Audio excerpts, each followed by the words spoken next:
বদ আত্মার চ্যানেলের পক্ষ থেকে আবারও আপনাদের জন্য রইল অনেক অনেক শুভেচ্ছা ও অভিনন্দন। বাকি দিনগুলো আপনাদের অনেক সুন্দর, অনেক অনেক আনন্দের সঙ্গে কাটুক, এই আমাদের একমাত্র কামনা। তার সঙ্গে বলবো, এই রহস্যময় পৃথিবীর অনেক কিছুই এখনও আমাদের অজানা।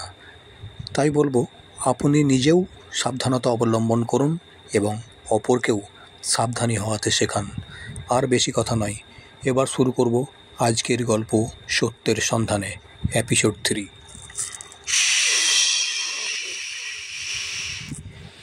এখানে বদ আত্মার গল্প নয়, সত্য কাহিনী শোনানো হয়। আজকের গল্প মর্গে আত্মার কোলাহল। গল্পটি লিখে পাঠিয়েছেন পশ্চিম দিনাজপুর থেকে সুতপা ও সন্দীপন ব্যানার্জি।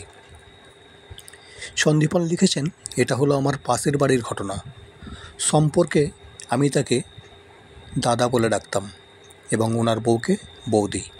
বাকি ওনাদের সংসারে অন্য কেউ ছিল না। এই দুজনের সংসার প্রতিদিনের অশান্তি ঝগড়াঝাঁটি চলতেই থাকে। এভাবে প্রতিদিনের ঝগড়া অশান্তি দেখে দেখে আমাদের যেন গা সওয়া হয়ে গিয়েছিল। প্রথম দিকে ছুটে যেতাম, তাদেরকে বোঝাতাম, কাল সব ভুলে গিয়ে আবার সেই একই অবস্থা চলতো ওদের। আর ভালো লাগতো না, বলতাম ওদের যা ভালো লাগে ওরা করুক। এইভাবেই কিছুদিন যায়। তারপর একদিন হঠাৎ শুনলাম ওই বাড়ির বৌদির বিকট চিৎকার করে কান্না। আমি আর বসে থাকতে পারলাম না, ছুটে গিয়ে দেখলাম দাদা বিষ পান করেছেন, মুখ দিয়ে গাঁজ ভাঙছে, বাকি শরীরটা কাতলা মাছের মতো কাছড়াচ্ছে।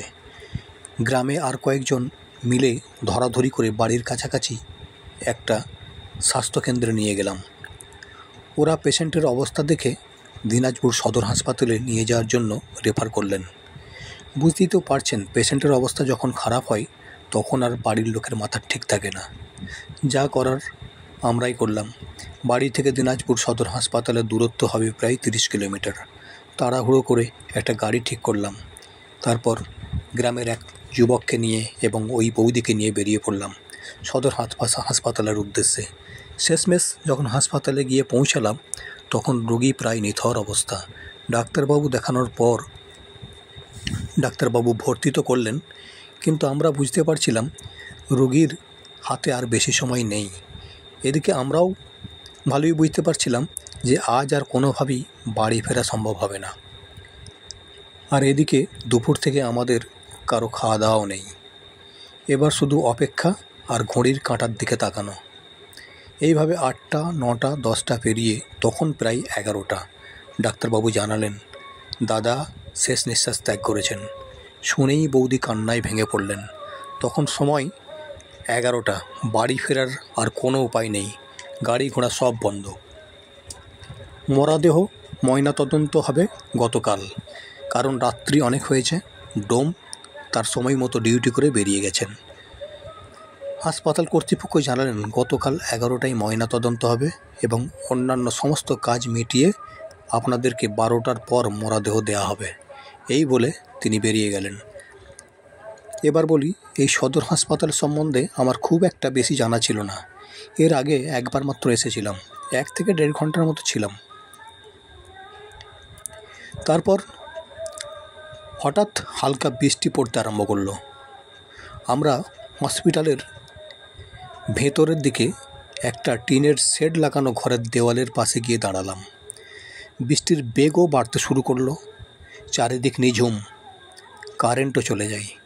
এরপর যা ঘটলো তা বললে এখনও গা শিউরে ওঠে। গোটা শরীরে লোম যেন খাড়া হয়ে গেল। যে ঘরটির দেওয়ালের পাশে আমরা দাঁড়িয়েছিলাম সেই ঘরটির মধ্যে থেকে স্পষ্ট শোনা গেল খোনা খোনা গলায় বীভৎস চিৎকার আর জানলা দরজা ভেঙে বেরিয়ে আসার উপক্রম। ওখান থেকে ছুটে পালাবার উপায় নেই।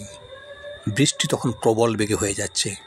তারপর দেখলাম যেমন কোনো রুমের জল নিকাশের জন্য ফ্লোরে একটি হোল থাকে, ঠিক সেরকমই একটি হোল আমরা যে দেয়ালে দাঁড়িয়েছিলাম সে দেয়ালের নিচের দিকে আছে।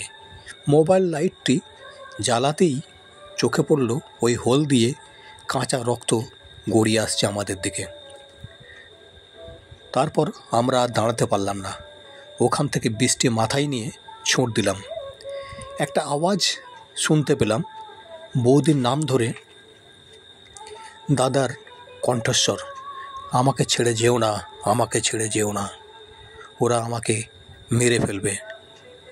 কিন্তু আমাদের দাঁড়াবার আর সাহস হলো না।